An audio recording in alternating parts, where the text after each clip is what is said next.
o gipanguluhan sa none other than our Archbishop, His Excellency Most Reverend Archbishop Alberto Uy. Ug ang atong lead convener gikuyugan ni Imam Najib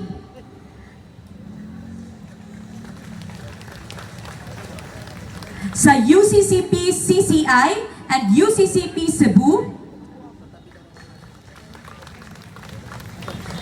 sa Ecumenical Council, universities, civil society organizations, people's organizations, and social movement. Nagkadaiyang mga sektor nga apektado og nibarog og nakigbisog para sa katawhan. Ug karon para atong masugdan ang atoang programa, formal ni kining masugdan, atong tawgon ang atoang leaders, ang atoang interfaith groups para sa atoang sa pagsugod aning programa o para sa prayer.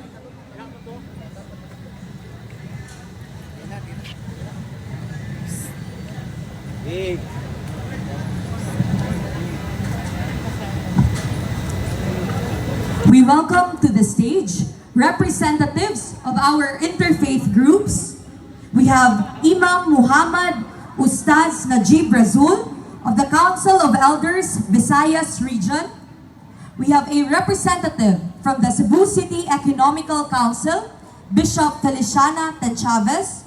We have a representative from the Cebu City Interfaith Movement, Pastor Steve Berdin. A representative from the children's sector, Ms. Yumi Formentera. And a rescuer and responder, Mr. Bray Abrea Jr.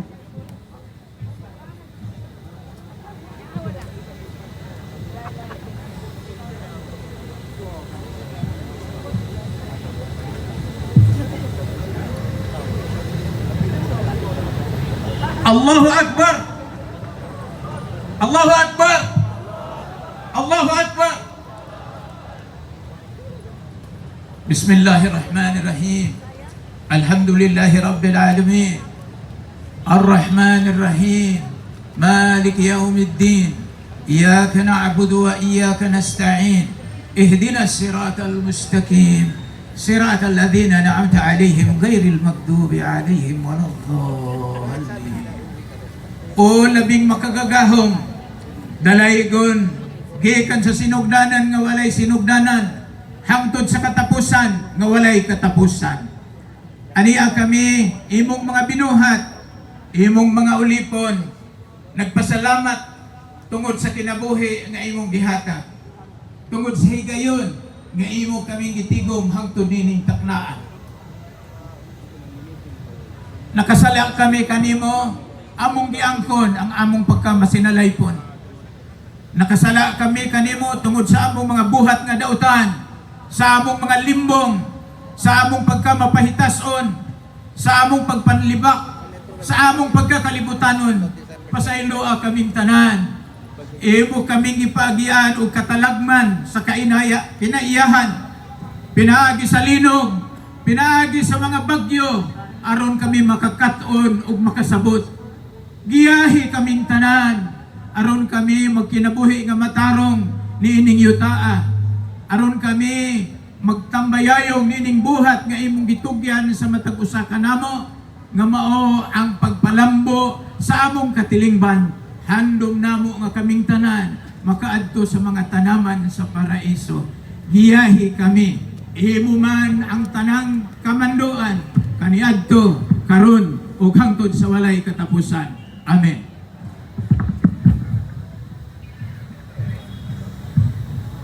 Magaliw po kita sa ngalan samahan sa Anak ug sa Espiritu Santo. Diyos sa kasaysayan, Diyos nga nasayod sa mga pagbakho sa mga katawhan. Diyos nga dili matulog. Diyos nga nakakita sa mga kasakitan sa imong binuhat. Nining kahapono nagahiusa ang imong mga katawhan. Dala ang among mga tingog sa pagpakiluoy kanimo.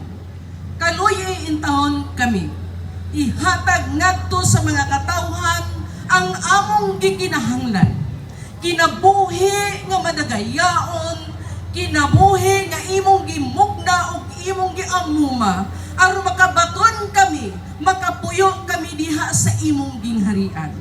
Apan ang imong gingharian o Dios nga imong gipapuy-an kanamo, naguba kini. Gigun-op kini sa kahakog sa mga katawhan. Kansa gipili namong mga leaders, kinsa gituohan namo nga magdala namo ngadto sa kaayuhan, mao di ay nagdala namo sa kaalautan. Pasaylua kami Ginoo, nagpakabuta-bungol kami sa mga panginahanglanon, inagulo sa imong mga katawhan, inagulo sa imong kabuhatan, hitungdan, nagbakho, naghilak ang kalibutan. Ania kami imong mga katawhan, gamita sa pagpabarog ni atong nawad-an o paglaom. Hatagi kami kusog aron makigbato kami batok sa dautan, aron muhot na malumpag na gahom sa sala nga nag-ut sa kinabuhi sa imong katawhan. Salamat sa imong gahom, salamat sa balaang Espiritu, kansa naghatag na mo kusog o gahom aron makasugakod kami pag-atubang sa mga problema uban sa imong pinalanggang katawhan. Ania kami nagpadayag sa among tingo, bendisyoni kami nga unta mupunong na ang tanang kadautan, makita ang kalinaw, kahusay, kaanghayan, hustisya sa mga nabiktima sa katalagman. Pinaagi niining katawhan, makabaton sila paglaom o kahayag sa kinabuhi, makatindog sila nga madasigon ngadto sa unahan.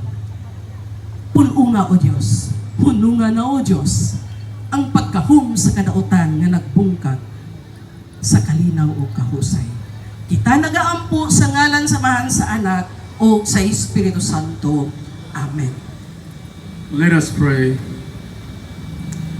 Loving and merciful God, we gather today in the spirit of joy and thanksgiving for the gathering of your people united as one. We gather not in one religion, for indeed there are many, not as one sect of faith disciplines, because they are numerous, not as one body agreeing in one set of doctrines, for we know that even doctrines cannot fully ensconce the entirety of your being, the wholeness of who you are.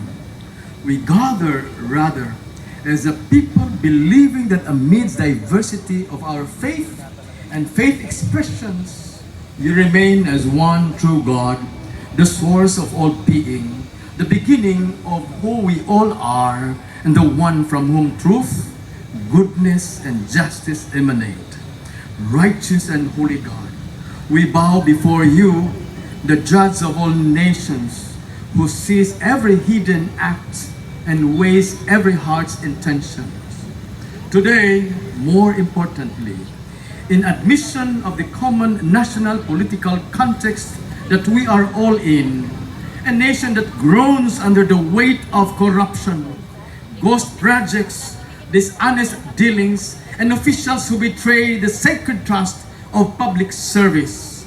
As your people, gathered in prayer, we lift our voices not in silence, but in prophetic witness. For in silence in the face of evil is complicity. We carry before us the voices of the families who lost lives, living, and livelihood in the recent floods. We carry before us the cries of those who were swept away by raging rivers. We carry before us the whispers of the souls unfound, and even the people's taxes that are drained into the land of the ghost projects and ghostly intentions.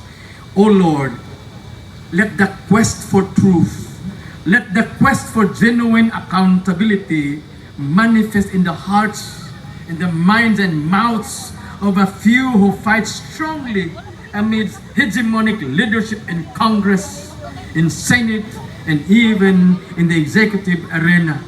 Let your people taste the bitter sweetness of your truth as your justice flows over the land. Let corruption be unmasked truly and fully, that we may be able to relish and treasure the beauty of genuine democracy and the genuine spirit of nationhood. And finally, O God, we pray, heal our land. Replace the culture of corruption with a culture of righteousness. Replace fear with courage, compromise with conviction, and hopelessness with hope in Christ. For we believe, as Jesus Christ himself proclaimed in John, you shall know the truth, and the truth shall set you free. This is our united prayer as your people, for the sake of the church, for the sake of everyone who believes, for the sake of the nation, and for the glory of Jesus Christ our Lord. Amen. Pag-ampo gikan namong mga responder o rescuer. Lord of mercy, ikaw ang among kusog sa panahon sa kalamidad. Nakita namo ang kasakit sa mga pamilya sa baha, sa kusog nga ulan, o sa pagkawala sa mga mahal sa kinabuhi. Among giampo nga dili lang kami magluwas og lawas, kundili magluwas usab sa among nasod gikan sa kadautang nagpaluyo sa korupsyon. Hinaot nga ang among pag-alagad mahimong kahayag sa ubay. Amen. Prayer of the Child Representative. God of all children, kami nagampo alang sa among kaugmaon. Among giangkon nga kami maoy libang apektado sa kadaot o kadaotan nga inyong nakita sa among nasod. Panalipdi kami gikan sa gutom, baha o kawadon.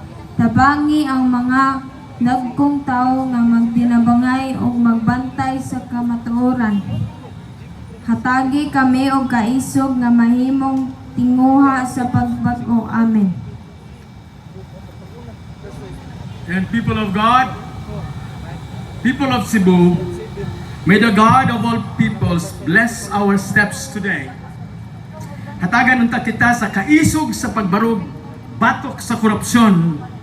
Hatagan unta kita sa kalig-on sa pagpadayon, ug sa kalinaw sa pagpakig-uban, kuyog sa usag-usa kanato. May our unity be a beacon of hope. Go forth in courage, integrity, and love. Amen.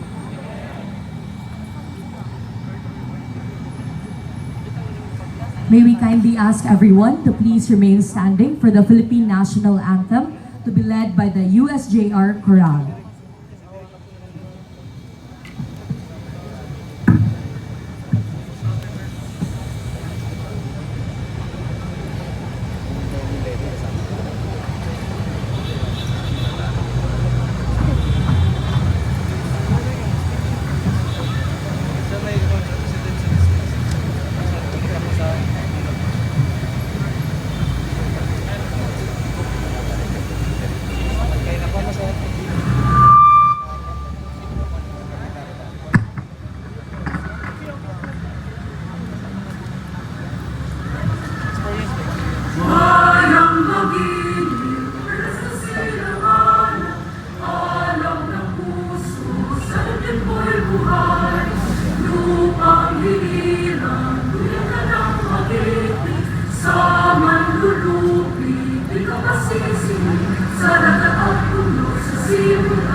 Lupa ng araw na wala, ating pagsinta, buhay lang.